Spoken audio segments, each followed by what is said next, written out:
Welcome back. Hey, you are tuned in to the Seedz of Revolution, Daughters of the Whirlwind podcast. The revolution is live. I am Aiyisha. I am Asantewa. And I am Mdaiyah. And we're back again. Yay! Yep. So thank you to all of you who listened to our first episode. We got so much great feedback. So much. And we were so happy to honor our mother in that way on her B-Day. Yes. B-Day.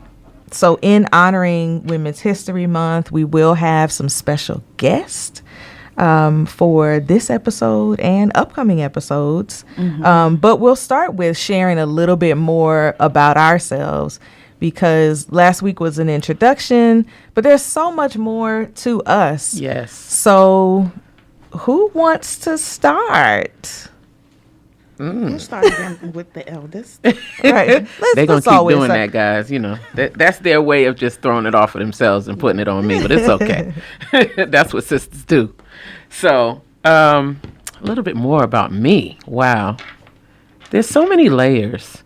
And I think as we continue on this journey that, you know, the layers will be peeled back. I do want to say that I am a woman who is all about the empowerment of women, all about the empowerment of Black family, and our community and our nation, and mentoring young children. That's really very important to me.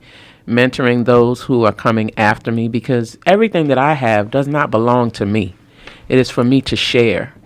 And that is my responsibility and my duty, and I do take that very seriously. And, you know, I appreciate having young minds around me and getting their perspective on things, because they think differently than I do. And, you know, I don't want to be pigeonholed, so I like to take what they give me, you know, their thoughts and the way they look at things, and we have conversations about it. So, you know, those are things that I feel that are important, especially in today's world, because it's so different than when we grew up. You know, I mean, there were always challenges, but now it's just so many challenges. They have so many things to deal with. Mm-hmm. And, you know, it's a lot. Mm-hmm. And so much content, like so much that they have to kind content overload. Right. Mm-hmm. They have to digest and make sense of. Yeah. They have social media. We didn't. Mm-hmm. Right. We had, remember what we had? We had Wheel of Fortune on a floppy disk. On the computer. Went to the computer. Right. Or Family Feud. Yes. We didn't have. Or outside. Yeah. Or children don't play outside anymore. Man, we had so much fun outside. Kickboxing, playing dodgeball. jacks. Remember jacks? Yes. That was Mommy's favorite game. Marbles. Yes. Oh, yeah. Or just running up and down the street. Double Dutch. How many young girls, teenagers even, jump double Dutch? Or just jump rope, period. Hide and go seek. Yes. Yeah. Hide and seek. Dodgeball. Lights out. Yes. So, I mean, I'm so telling much. you. The hand games. Yes. Hands up on 85. Yes. Starting with names of revolutionaries. Did we ever do that? We probably, No, we never did that. No, we never did that. But definitely cars and houses. Phones and all kinds of things. Like, and then we had the pagers, like code. Send the code. Call me from the payphone. I remember that. I remember a certain someone would take a folding chair and walk down the street to sit at the payphone when the phone was off at the house. More on that later. Yeah. But I'm trying to bring up somebody's stuff. What, that's the point of this, though, ain't it? That's what we're here for. Yes, that's what happens with your siblings. The theme of Women's History Month is celebrating women who tell our stories. Yeah. Yes. Absolutely. Yep. So we're going to tell the stories. We celebrate exactly. We're going to tell the different aspects and all of that.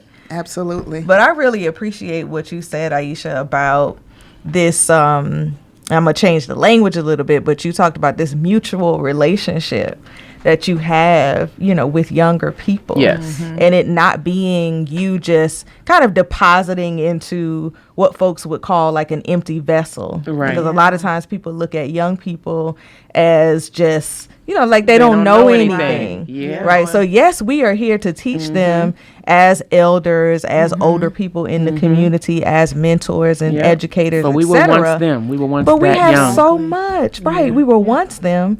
And we have so much to learn from them. Absolutely. And we knew that when we were them, we had a lot to say. Exactly. Right. Exactly. And we were doing a lot of things and we had a lot to contribute. And so I think as adults, as mentors, as educators, as people who are working with young people, we always have to have that at the forefront. Definitely.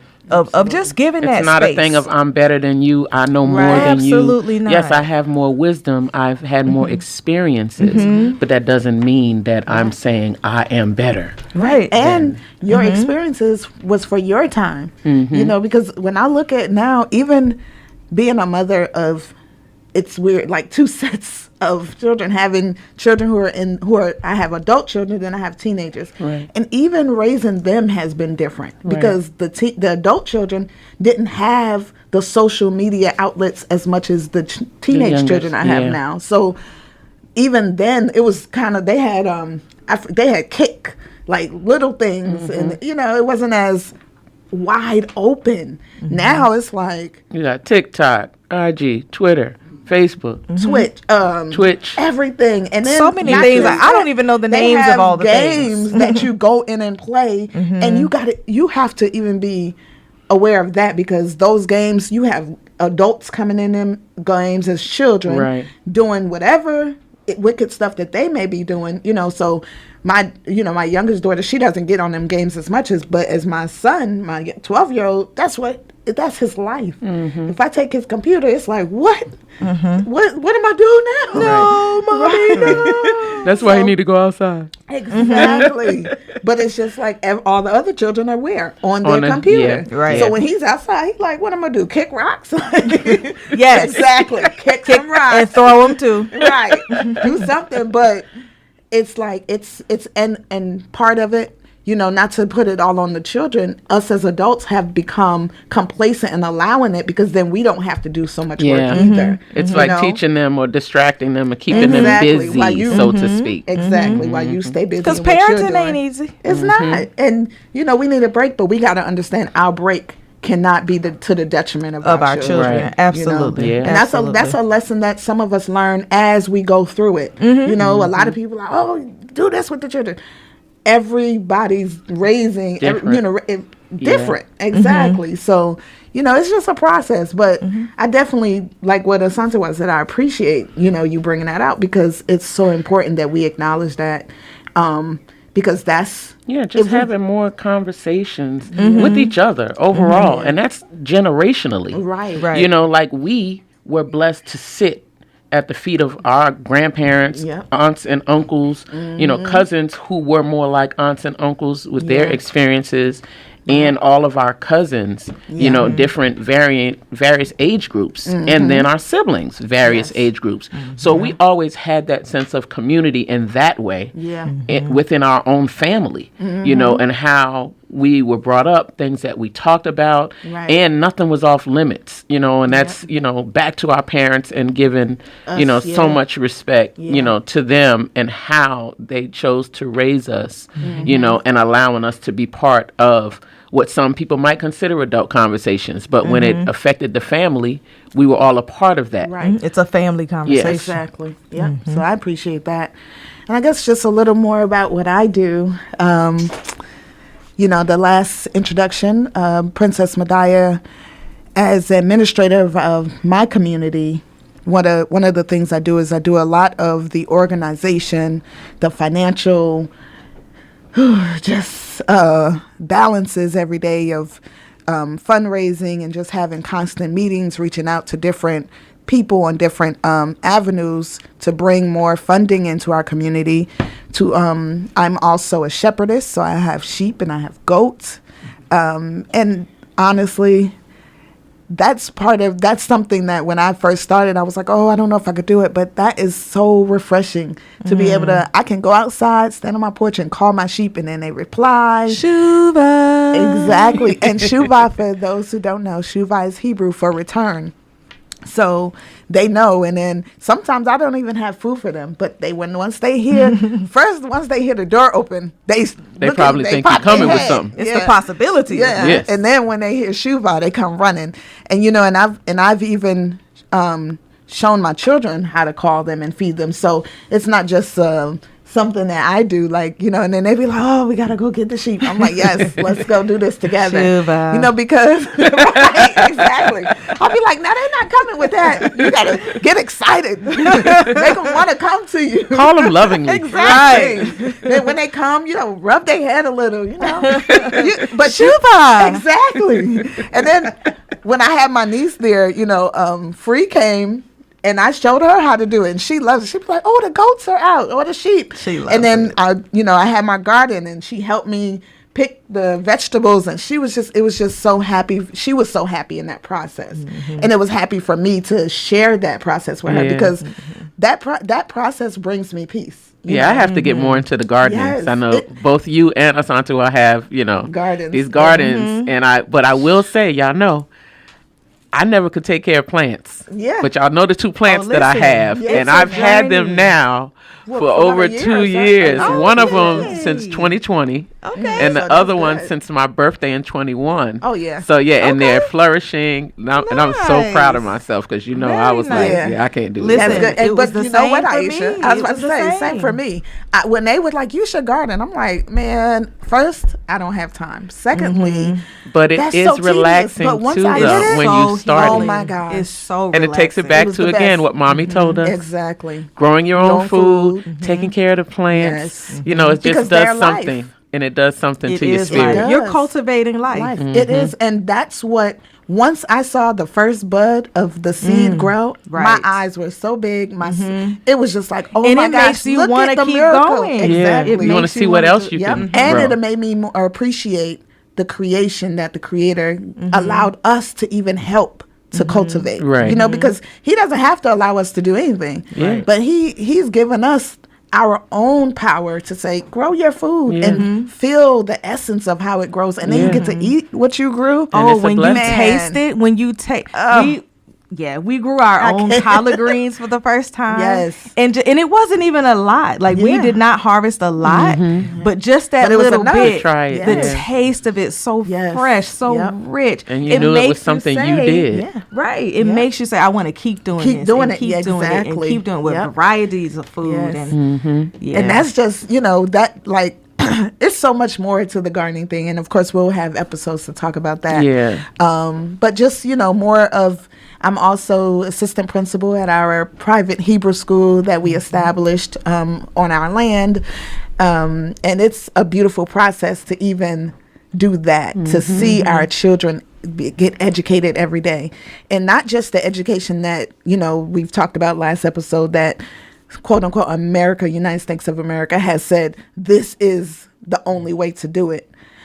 But to see them flourish and want to learn, and then to see the educators get excited.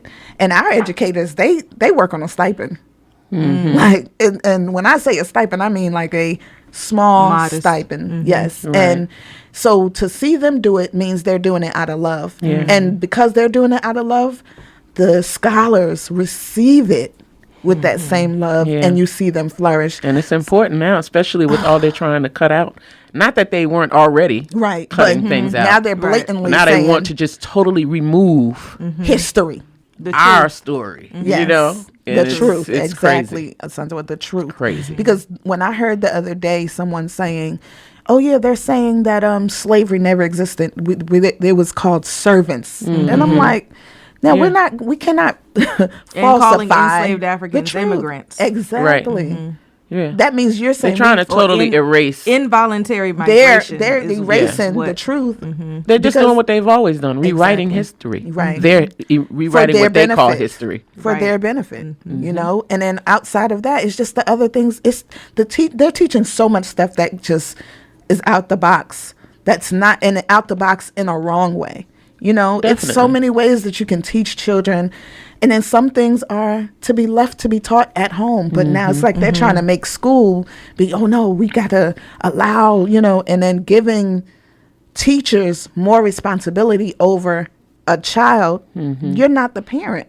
You know, and that is even. But it's always been like that, because think about the amount of time we're in school. Right. We're in school more than we're at home. That's true. So when you're in school more than you're at home, you're already having to, you know, take the child, you're going to have to talk to them and find out what they're learning and how they're processing these things, because they're around these people more than they're at home. So when they come home, then they're dealing with the other students, what they think of things. You know, they might be teaching one subject and somebody's talking to them about it. It's just a whole, it's a whole thing, it's which like is why it's always been important for us to teach our children, you know, ourselves, how our parents did. What did we have to do on the weekends, even a couple of hours? You're going to read a book.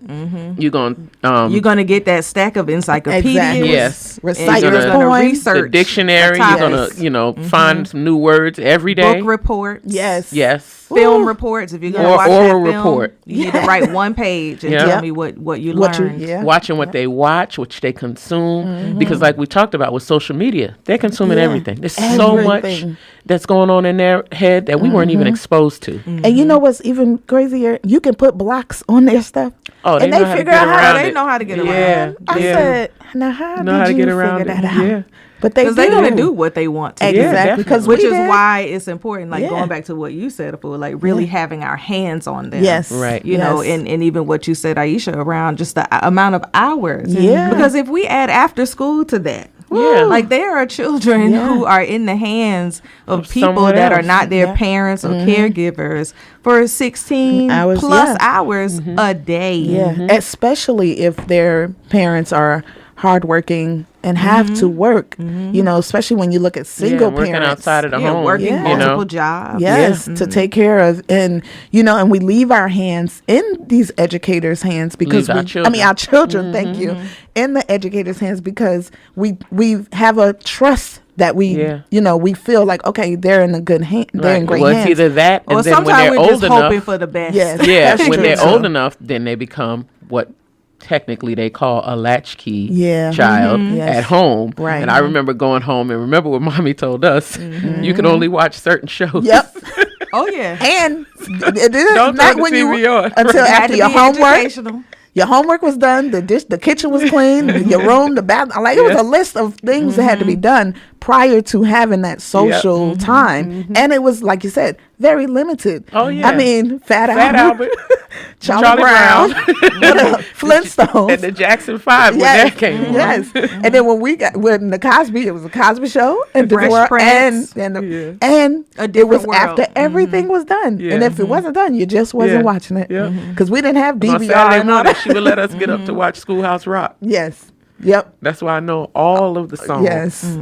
But that was it. Junction. We was not for the most part, anything that we watched had to be educational, and we had to see ourselves reflected in it. Yes, definitely. She would say all the time, like, no, there's some black people in sometimes she would let us watch Roadrunner and Coyote. And at first but it was a teaching. I'm too young for that. It was teaching too. Yeah, the way he would how Roadrunner always outsmarted the guy. Yes. Yep. Because and that was the way mommy taught us too. Yeah. She was like, oh, y'all want to have a little fun? Okay. But she'd already watched it or investigated it to say, okay, y'all can watch this because y'all gonna learn something even if you don't know it, but you are. And like you said, now when you reflect, you be like, that was really But a lot of those cartoons and those shows were racist. When I think about Daffy and Donald Duck. Come on.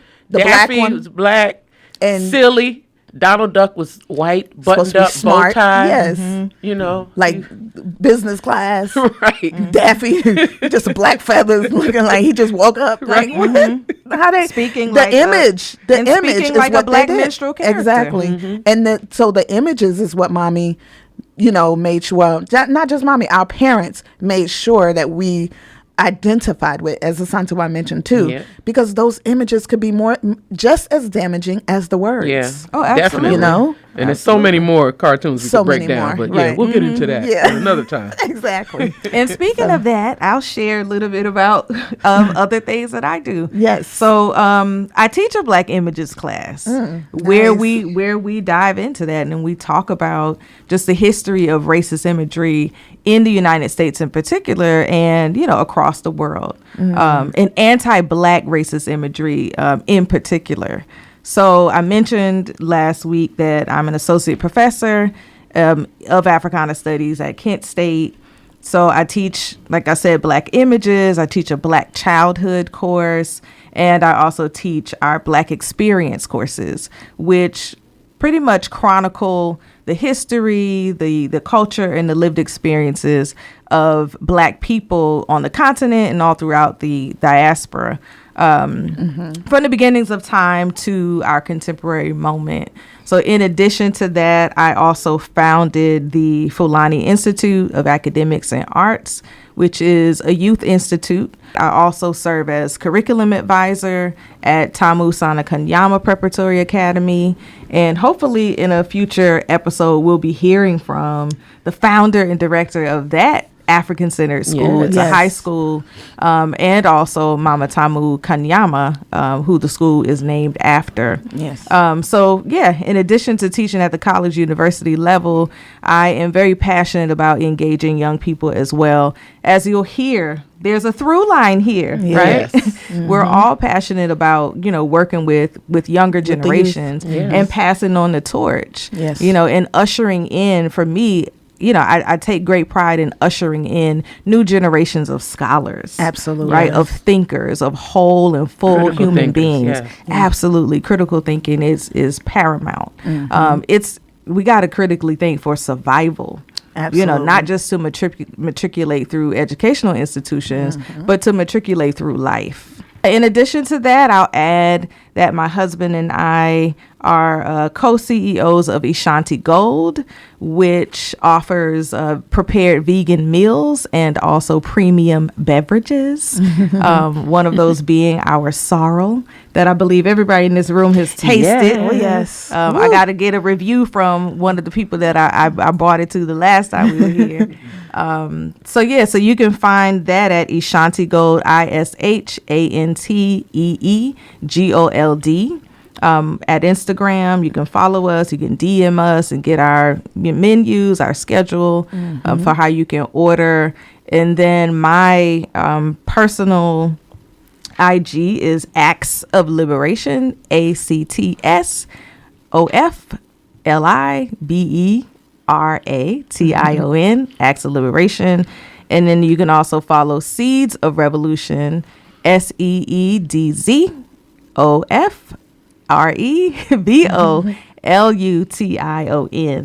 And so we'll post those two in the description. Absolutely. So Aiyisha, and you can find me, Aiyisha, at Aiyisha the Blessed on Instagram, AIYISHATHEBLESSED.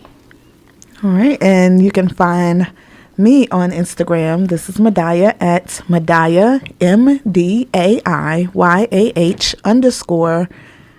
I'm sorry, I did that backwards. You can find me at Princess _Mdaiyah, MDAIYAH on Instagram. And you can just, on Facebook, it's just Princess Mdaiyah. And, and like Asantewa said, our Daughters of the Whirlwind also is on Instagram. That's Daughters of the Whirlwind all together on Instagram. Yep. So follow us, give us some love, shout us out, tag us, all of the above. Ask questions. Yes. So we have a special guest today. So our guest today is Rukia Lumumba.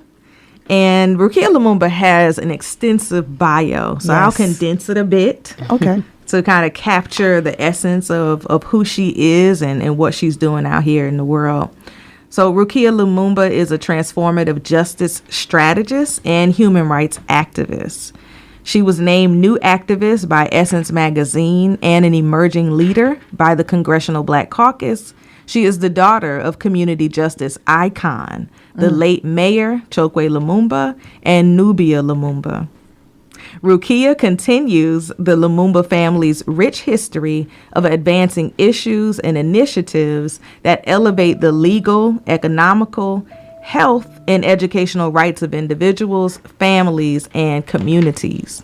She is the executive director of the People's Advocacy Institute. She's the co-coordinator of the Electoral Justice Project and also campaign co-coordinator of the successful committee to elect her brother, Chokwe Antar Lumumba, for mayor of Jackson, Mississippi.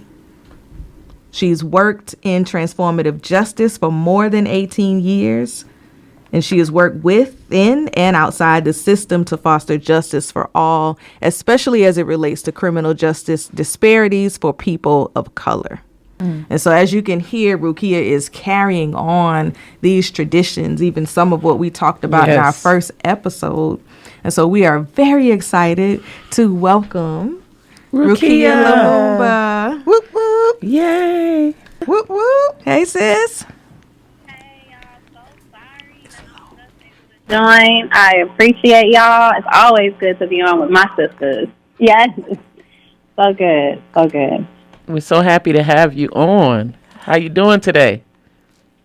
I am holding strong. We are just constantly, like in a battle here in this deep red state we know as Mississippi. Yes. But our people are strong. We strong. We make each other stronger. The struggle continues. Yes. Yes. Absolutely. Well, okay, sis. This is Mdaiyah here. We're going to go in and we have a few questions for you. So my question for you today is, what values did your mother instill in you to guide your path and as a woman and mother and activist? Such a great question. We were so blessed to come from just amazing, brilliant, thoughtful, visionary women, right? Like, Fulani Sunni-Ali, y'all's mom, who I love, is another mother to me. To my mother, Mdaiyah Lumumba, who really, honestly, y'all, she instilled with me a lot of things. But some of the things that stick with me the most is her deep commitment to community in a way that was regular, but deep, right? Like, when I say regular, meaning my mother didn't come into the movement having understood, the cause or the need for Black liberation. She came into the movement after meeting my father and realizing and always knowing that Black people deserve better, but not really understanding, like, what that looks like. Right. How much better can we have? Where could we go? And so her deep just roots in community. I mean, growing up in Southeast D.C., where they still had an outhouse at their house growing up, right? She was a real just community grassroots woman who was fly, right? Yes, she was. She enjoyed the beauty of life, right? Beautiful. She enjoyed looking good. Yes. She enjoyed having nice things. And so she kind of stood outside of this norm of what it meant to be in movement work. She didn't have the specific movement look. She didn't have the specific, she had a perm, for many years before, she realized the beauty of her natural hair, right? She instilled in me that it's okay to not distance ourselves from everyday Black folks from ourselves, right? Because we are everyday Black folks as well. Yes. And we have to embrace each other in all the ways that we exist. So she taught me that, but, she also taught me the value of loving community as a family, which I know we all live by in the New African Creed. Yes. But she really exemplified it in our daily life. She created a network around us to the point where when she passed early in her life, we didn't feel alone. Right. Because she had created so many other relationships with women and babas, with mamas and babas, that we felt like we were still taken care of. We still had love. We still had people looking out for us, whether it was our neighbors or her coworkers. You know, she was a flight attendant. You know, we still have flight attendants offering us buddy passes. Like, we're going to put y'all on our buddy pass list. You know, we were surrounded by love because she lived love and she loved community. So that's the biggest value I take from her. And then the last one I'll mention right now is the value of family, of creating space for children to be children, for love to exist in Black relationships, for us to see healthy, whole relationships. She was committed to that. Yes. She demanded it. So she ensured that in our household that we had time to just spend as a family, right? Going to do dinner or doing silly games, playing board games, or running around, you know, telling scary stories and dressing up on different days to just have fun. Like, she, you know, did that. She engaged us. She engaged my father, who y'all know is this, you know, cold revolutionary brother who's always serious. In this household, he was a daddy and he was silly. He was a husband. And he, you know, we saw them hug and kiss and love upon each other all the time. And you know, that helped us learn what it meant to be in family and be committed to family. Yes. Thank you so much, Rukia, for that answer. And that was powerful because it also reflected, it made me remember how our parents were. You know, it's like we all grew up together. You know, our households were different dynamics, but when what you just described exactly how, you know, our parents were. Like, they showed us that they loved each other. Yeah. And once we got in that house, we had family time, you know, just like you said, what the people see on the outside is the seriousness, but, you know, we get to see the human side of them in a different way. So that your reply and your description of Mama Nubia was beautiful, and we thank her for instilling those values in you and Antar, and we're just blessed. And her always being that loving mother and auntie that she was, like, just always. I loved spending time with her anytime that I was around her. Yes. And it speaks to the power.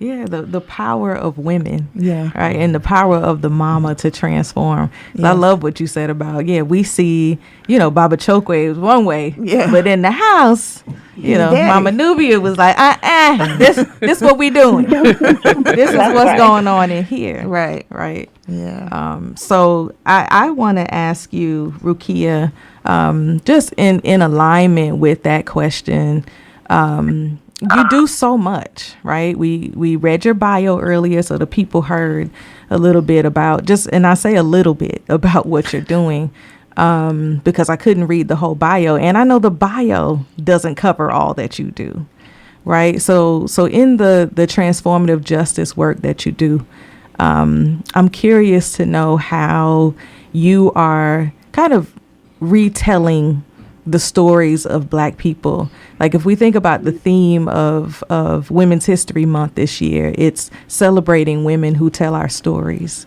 And so I'm interested in hearing how you are both telling our story through the work that you're doing and also retelling it, right? Because we know that there's some revisionist history happening. We know that Jim Crow is back on the table, or in some places it never left the table. Right. So how is the work that you're doing telling our stories and also retelling our stories? You know, y'all ask such good questions. That's because y'all so dang on smart. You get it from your mama. Just like you. Yes. But, you know, the reality is, you know, I've been inspired for a few years by the humanity that we've been able to see in some of the slave narrative stories that have come out. So, you know, like, I think back to even Birth of a Nation, the remake of that, and how they just really used that story of Nat Turner to humanize, like, to show the human side of what it was to be on the plantation, right? Like, what it was to be, like, in love on the plantation, what it was to, like, really desire something better for your family because you actually were human and had feelings and emotions. And we often used to not see that, right, in ways that we could really feel it. And and a number of other, movies, I feel like that really hold on to that and help us remember our humanity, and the complicated situation that we're in. And so, I kind of been inspired, by the Ingenue Ellises, the actresses of the world who are telling these stories through their art, and then just listening to her passion. She's a Mississippi girl, and telling her story through her passion of art, but then also when she's not in front of the screen, telling her stories outside of that too, stories about what's happening right now today.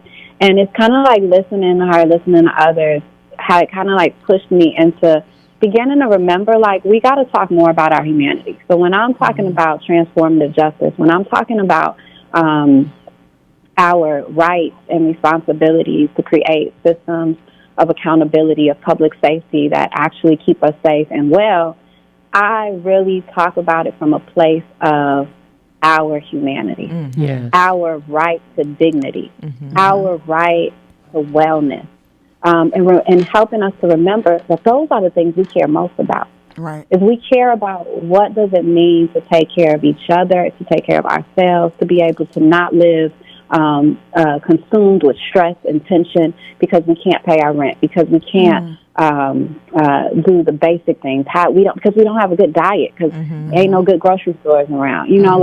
Really talking about the humanity of what it is to be a Black person in this world in a beautiful way too, right? Not just the struggles, but also what makes us beautiful and what we want to see more of. And so using more of a visionary approach, what are our solutions?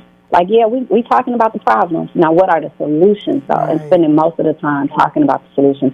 So if you look at the body of my work, most of my work has been about developing those solutions. I've actually implemented or piloted programs that actually create the solutions that we dream of, right? And I don't do it myself. I'm actually doing it with community members. And I think that the community members that have the idea, the community members that are going to be directly impacted by it, even when I'm not impacted by it, because I may not live in that neighborhood, right? I may not live in that particular city or whatever. And I think that is really important. It's telling narratives, it's telling stories, it is presenting the work directly as it relates to, one, the people impacted, putting the power of developing the work in the people's hands. Everything we do is about this participatory design, shifting these power dynamics where it's only those that had the benefit of some college education or some opportunity to do some fellowship or things, and shifting that narrative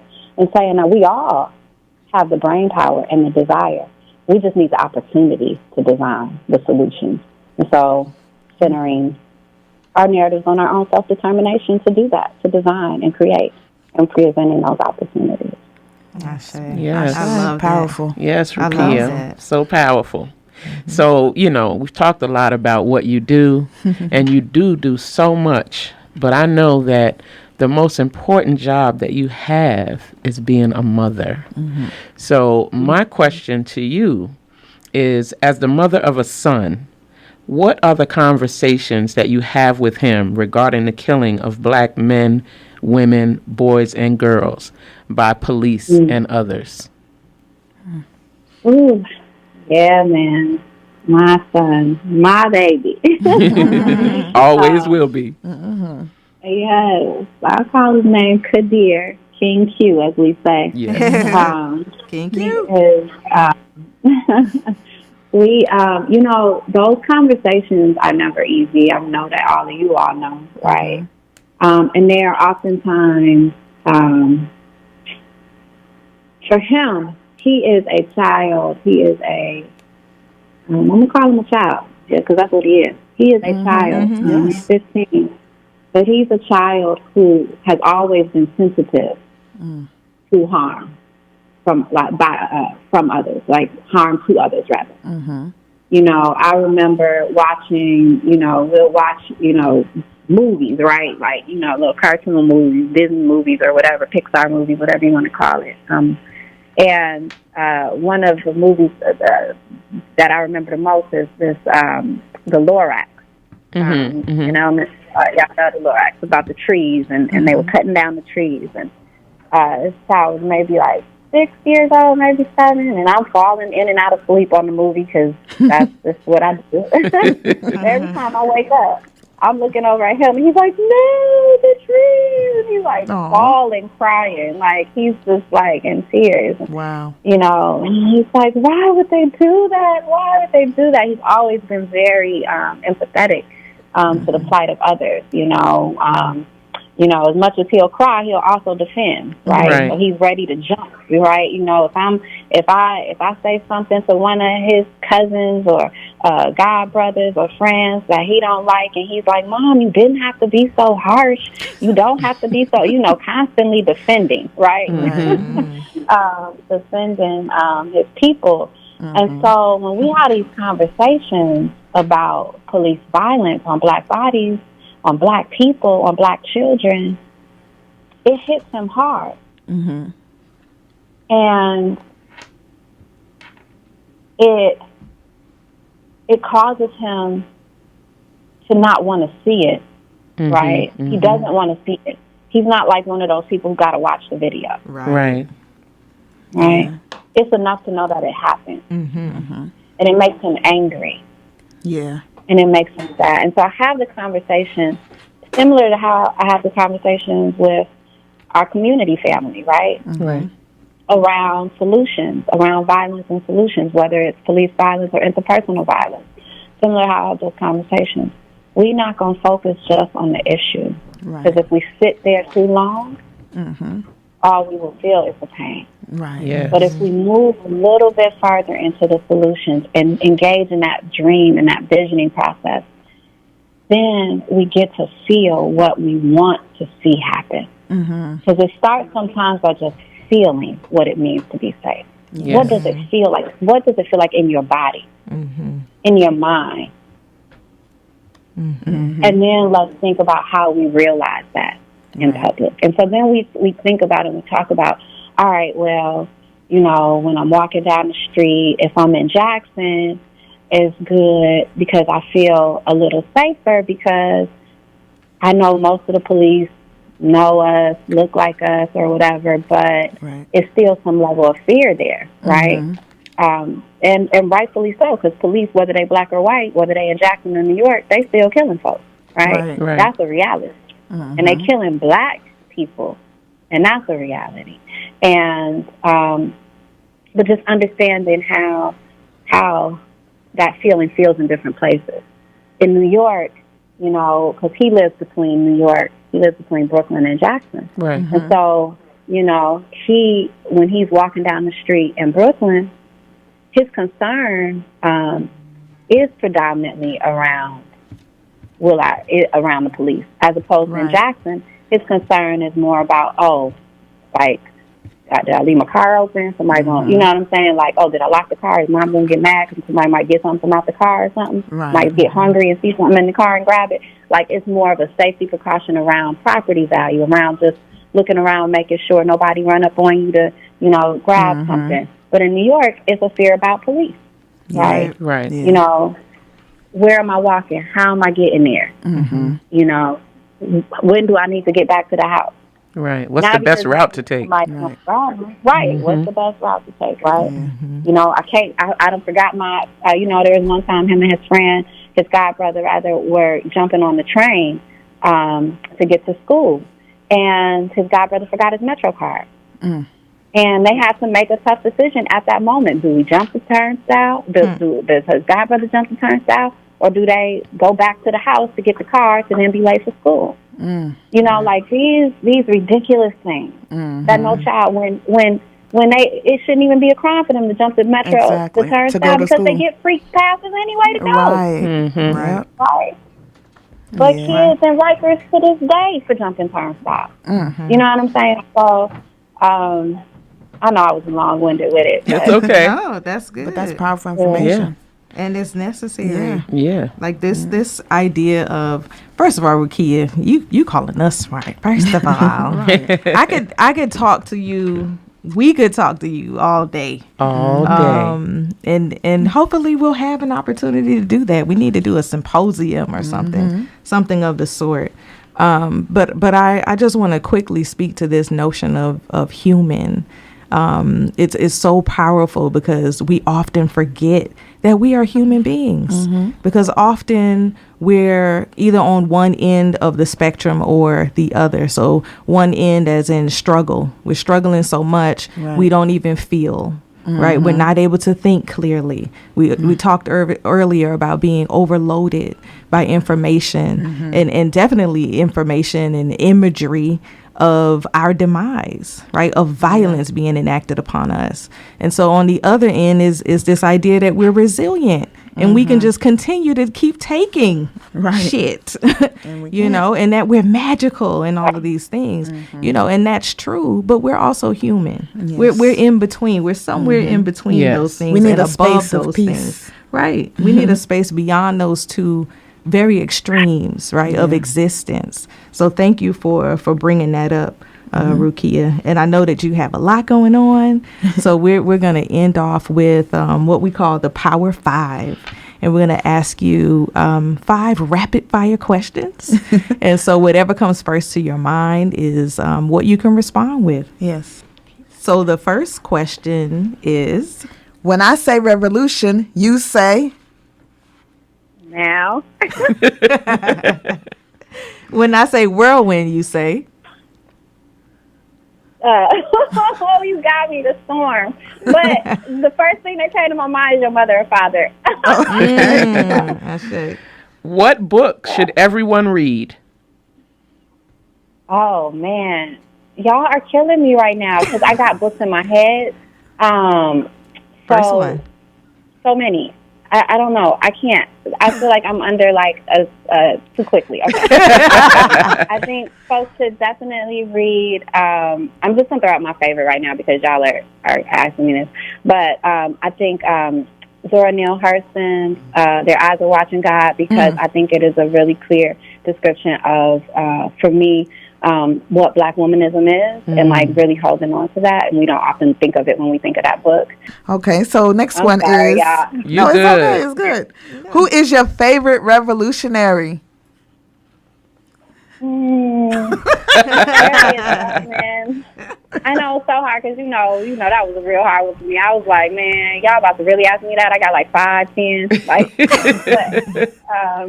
Harriet Tubman for real. Most of my life is knowing that Harriet had a dream and kept that dream alive and literally did the work towards realizing it. Yes. So yes. And finally, your prayer. What is your prayer for the next generation?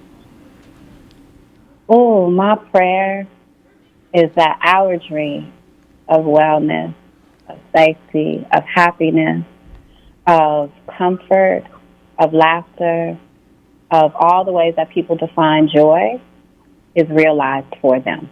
That they realize that they experience it and they know nothing different. Okay. Ashe. Wow. Ashe. That's a whole new world. Yes. That's what we have to imagine and create. That's our duty. It is. That's what our parents left for us to continue to do, is to create a whole new world. Yes. Better than man or woman has yet known. Ashe. So, Rukia, we love you so much. So much. Asante Sana for blessing us with your presence today. And Your just powerful continue message. being great. Yes. And Thank let you us so know. much. And I'm running for state representative. Yes. For District 72. So let us know let what us you know. need from us. Yep. Always let us know how we can support. Yes. And we're here 100%. So how can folks find you? Can you let us know what your social media handles are? If there's a website folks should go to? Yes. So please go to RukiaLumumba.com. That's RukiaLumumba.com.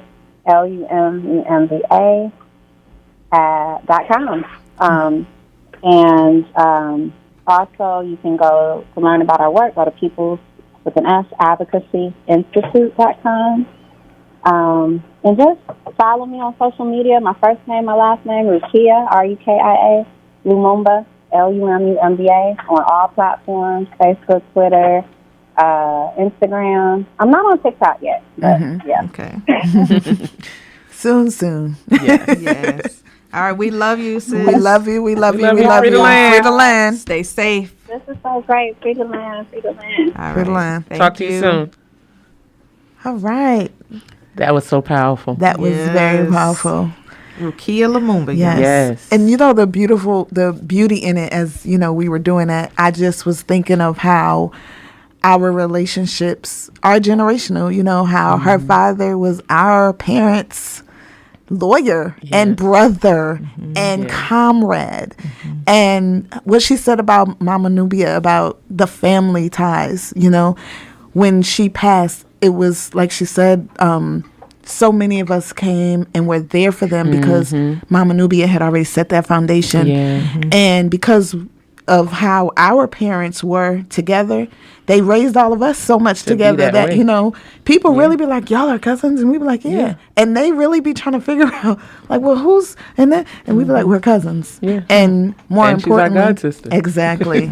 And and we've developed those relationships not just on the basis of our parents bringing us together, but we've maintained those relationships from childhood to adulthood. And even our children have now, connected with each other in their own ways. And it's just beautiful.